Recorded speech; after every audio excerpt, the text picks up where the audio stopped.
We started with a collaboration because it just made sense to get to know each other better, to find out what the issues were, and we thought we might be able to help the chapter get off the ground. Basically, we are administrating direct financial assistance for people with MS in North Dakota, South Dakota, and Iowa. But we weren't spending any more money than had already been spent or already budgeted for that chapter. What that meant was a person in Millbank, South Dakota got less money and less direct financial assistance from the chapter than a person who lived in Laverne, Minnesota, only 10 miles away from each other.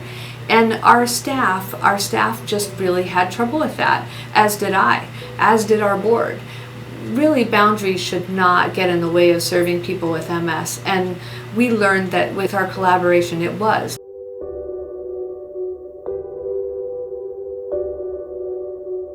I don't think this was a real difficult decision to make in the end, but in the beginning I think we struggled with it. And that was because of the size of the challenge and the financial challenge involved. But in the end, when we got down to remembering what we're really about, and that's serving people with MS, it became much easier for everybody because we saw that together we could do a better job of serving people with MS.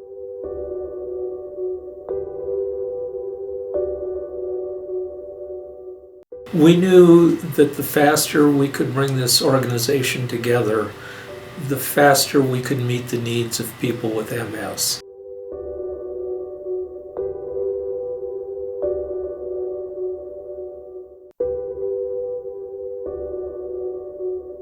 I think one of the crucial decisions in this whole process was the decision to come up with the interlocking boards, have the two boards merge into each other, so the Minnesota people went on to the North Central board, and the North Central board came on to the Minnesota board, and we appointed Holly as president of each.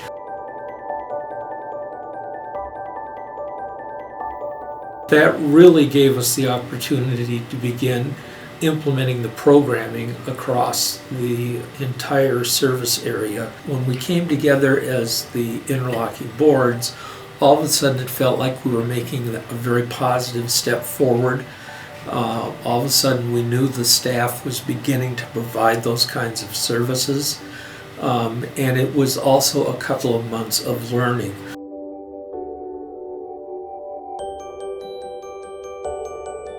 Last week in Des Moines, I met a woman with a 4-week-old baby, and her husband has MS.